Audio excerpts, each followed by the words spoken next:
right, well, welcome. Can you believe it? I'm actually a couple of minutes ahead, but I'm glad you're here for Stop Bully Culture Live on Wednesday.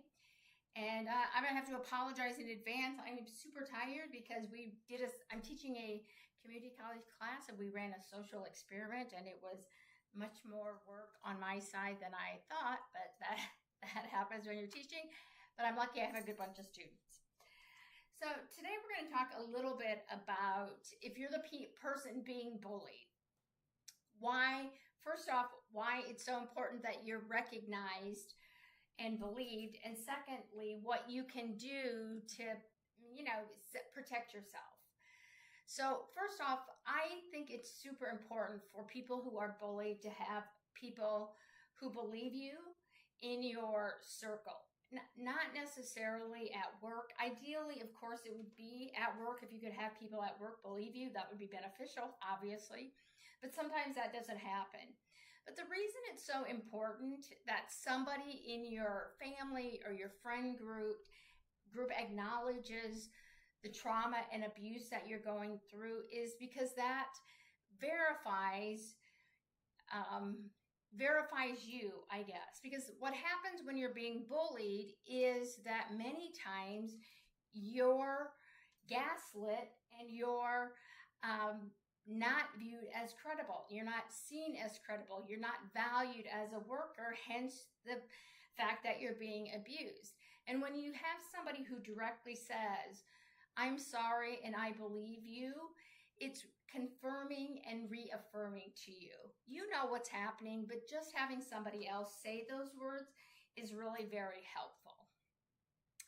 And if you don't have anybody and you want somebody to say those words, I will say that to you. Secondly, it's important that you take active steps to protect yourself from the trauma of workplace bullying because it's so profound.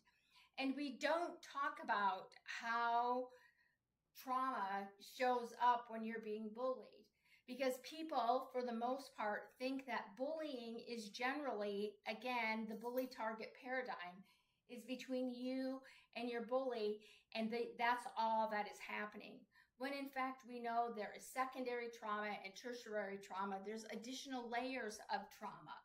Right? So when bystanders don't believe you, or they participate, or they lie about what actually happens, that adds on another layer of trauma to your experience. And so it's very traumatic. It's a very abusive environment, and you're working in a place that doesn't see you as being the one who's victimized. Oftentimes they see you as the one who's the abuser, and your bully is often feigning victimhood. Okay, again, adding more trauma to the initial abuse from your bully. And that causes additional harm to you. So you have to do everything in your power to protect yourself. And one of the ways you can do that is called a term called psychological decoupling, which is just a fancy way of saying don't let what the bully is saying about you impact who you are or your sense of self, right? In sociology, we would say, your sense of self is being able to answer the question, who am I, right? And so when you're in an abusive workplace, you need to protect yourself. You need to protect who am I, okay? Sense of self. And in order to do that, it takes conscious decisions on your part to psychologically decouple. Is one thing that happens, and why we often get kind of the rug pulled out from underneath us, is it takes us a while oftentimes to figure out if we're the one, if we don't even know what's happening a lot of times, and it takes us a little bit to get to the point of what in the HELL is going on here to, oh, I'm being bullied at work. And by the way, if you need a resource, if you're wondering if you're being bullied, I just put something on my shop, which will help you decide in that decision-making process, making a determination if you are being bullied.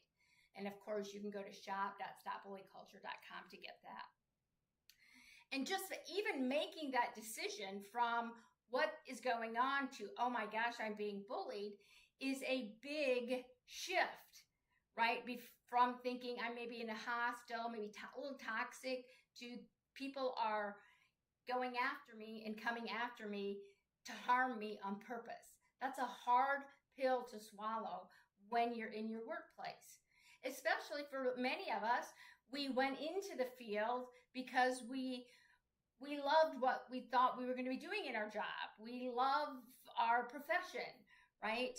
And then we come into an environment where we think we're going to be able to do the thing we love, and we're in an environment where we're not valued and we're abused.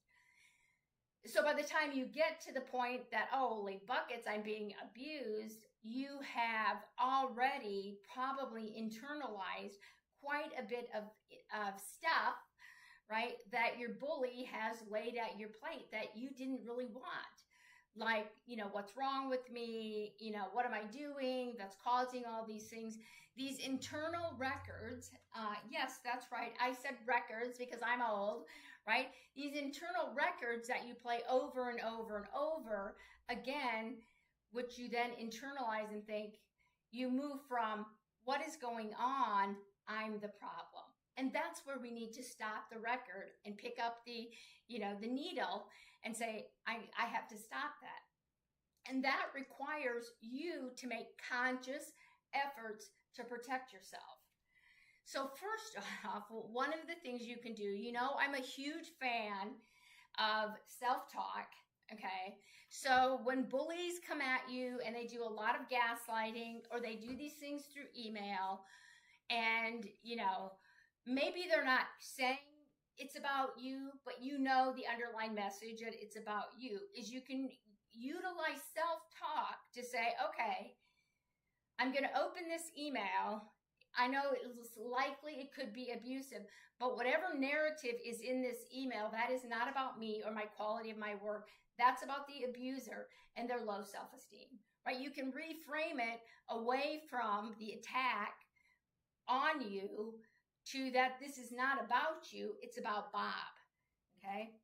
And doing that, you're protecting yourself, right? You're refusing to absorb into your body or into yourself, who am I, the narrative that Bob is feeding everybody. Okay? So instead of saying, when Bob sends you an email or Bob criticizes you and tells you that you're crappy at your job, or you're not turning in your paperwork on time, or you're whatever the reason is, you can say that narrative, okay, the narrative that your bully is saying about you is not true. Okay, that's their narrative, but my truth is I'm a good worker. I do my job. I turn in my reports on time. And if you need to prove that to yourself, look at the evidence. Look at all the times you've turned in your reports on time. Okay. Look at all the evaluations you've gotten that you do well at, right? So find things every day that counter the narrative that Bob is putting forward, so that you have valid, credible evidence that what they're saying about you is not true. Okay. And so then what that does, that's psychological decoupling. You're not taking in or absorbing the crap Bob is sending out. Okay. So,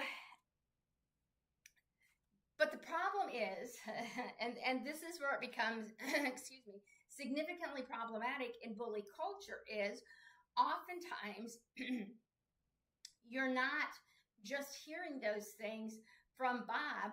You also have bystanders who are doing the same thing, who they might be, treating you like you are the problem. So then you have multiple people who are saying, or you think are thinking, and they probably are thinking exactly the narrative that they're putting forward to you, is that you're a problem. Or in my case, I was a troublemaker.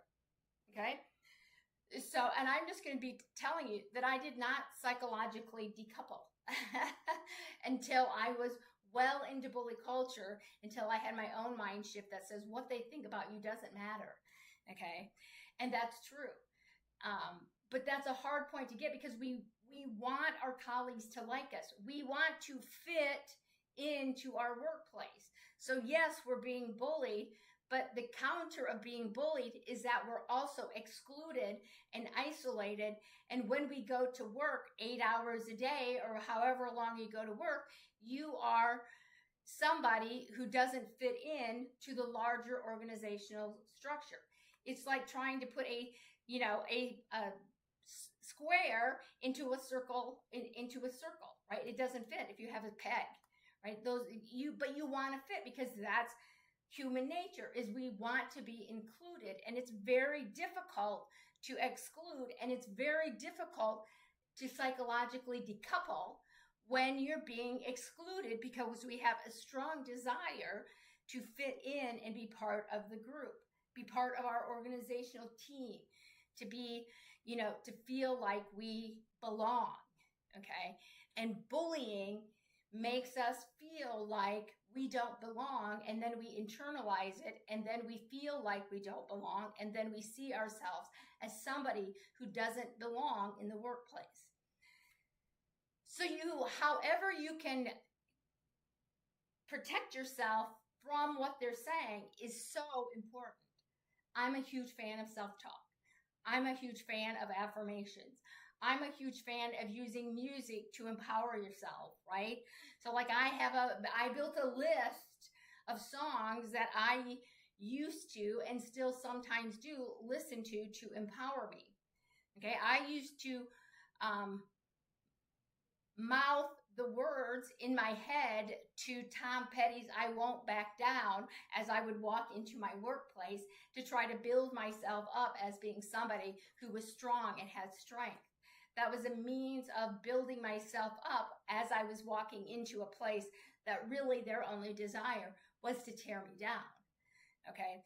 So you can, again, consciously make decisions, and you make decisions, to use things to protect yourself from what they're saying, from intruding onto your sense of self. Again, they don't get to impact who I am. Okay. And you're building a shield using self-talk, using Bible verses or your religion or music or affirmations or prayers, whatever it is, you should be using it to protect yourself so that what Bob is saying does not become absorbed into yourself. So that when Bob says, "Jan, you're a troublemaker," I say to myself, "Jan, you are not a troublemaker. You are somebody who stands up to people and you advocate for people," right? So that what Bob says, me being the troublemaker, just falls flat. Okay. And he can say it all he wants, but it is not part of who I am. And you have to make conscious decisions to do that. The other thing, I'm a huge fan of doing wellness activities every day at work. And again, not every workplace is conducive to sitting down and having a cup of coffee or going out of your office space or your workplace and getting a cup of coffee. You're right, 100%. Finding those wellness strategies to fit into your workplace is key. But there are a ton of things that you can do. You can sing a song that you love when you're going to the restroom or taking your break. Maybe go for a 5-minute walk or take a little bit longer walk to the restroom. I'm not talking about things that are going to, identify you as somebody who's taking an extra break. I'm talking about what is happening in your workplace and what can you do to care for yourself in an environment that does not care about you. And it can be small things. Bring yourself your favorite piece of candy or whatever it is, so that when you pick that up every day, it is a reminder to yourself that I matter and I'm valuable and I'm important. And what these people are doing to me, it is not who I am. It's a protection of self. And so the bully wants you to feel bad. The bully wants to get under your skin. The bully wants you to absorb what it is that they're saying, because your abuser does not feel great about themselves. That's why bullies abuse. And also, they abuse in the workplace because they have, consolidated power. And your mere taking a wellness, minute, having a piece of candy, listening to a piece of music, walking for 5 minutes is a way that you fight back and you say to Bob, you don't get to impact who I am. Your affirmations and your Bible verses, whatever it is that you're doing during the day that you're being abused, is a fight back method against Bob so that Bob's narrative does not become absorbed into yourself. Okay? And these are easy things you can do every day that make a huge difference. The other thing I think is really important, and this is where we'll end, because I'm not going to lie, I'm old and I'm tired, but you are very important to me. And so, and I know how hard it is to show up every day when you are being bullied. And I'm so proud of you that you're doing that. That shows an amazing amount of strength. Okay. Walking into an abusive work environment is not weakness. That's strength and courage. And to do your job and do it well, that's even more strength and courage. Okay. So, so you have to make conscious choices to fight back against Bob. Again, these don't have to be major things. They can be small things that you care about each time. Okay. And when you do that, you're taking the emotional control that Bob and your bully love so much. You're rewiring it and you're unplugging the connection that Bob and the control Bob has over you. Okay. And so they can't feed off you. Right? Bullies are parasites that want to feed off your emotional reactions. And when you protect yourself and know that what Bob says about you has nothing to do with your sense of self, that is taking the food away from the parasite, aka your bully. Okay. So, and again, if you need help doing that, you don't have any ideas of what you can do, right? I have a real talk strategy call for anybody who wants it. For 20 minutes, we can talk about what's happening, and I can give you some ideas. You can always email me at jan@stopbullyculture.com. Okay. So a couple of things. Next week, we're going to start, I think I'm going to do a little mini series on bystanders, because that's what the podcast, the second season of Exposing Workplace Bullying came out yesterday, and it's called The Bystander Effect. So for this season 2, we're going to be talking about bystanders for who they are. Now, this is one of the things I said in the podcast, and I'm just going to repeat myself because I think it's so important for people who are being bullied to hear this, is that we're going to be talking about bystanders, but I'm talking to you about bystanders. I'm not talking to bystanders as if they're the saviors. I'm talking to you about bystanders so that you know why and how they're playing the game so that you can play it more effectively. Okay. Also, I will be, I'm working on a course called Am I Being Bullied? Yeah, guess what it's about? It's about figuring out whether or not you're being bullied and then helping you cope and deal with some of those things, which is, again, very problematic. I know it's problematic. So that is all I have for today. So next week, we'll start talking about bystanders, and we'll probably do that for about 3 or 4 weeks. I haven't obviously worked out all of the details, but I do think it's important to I like things to be kind of consistent with the podcast. So it builds on the podcast and vice versa. Again, I hope you're doing well. As always, I really, really appreciate you. Thank you for joining me, and I will see you next week.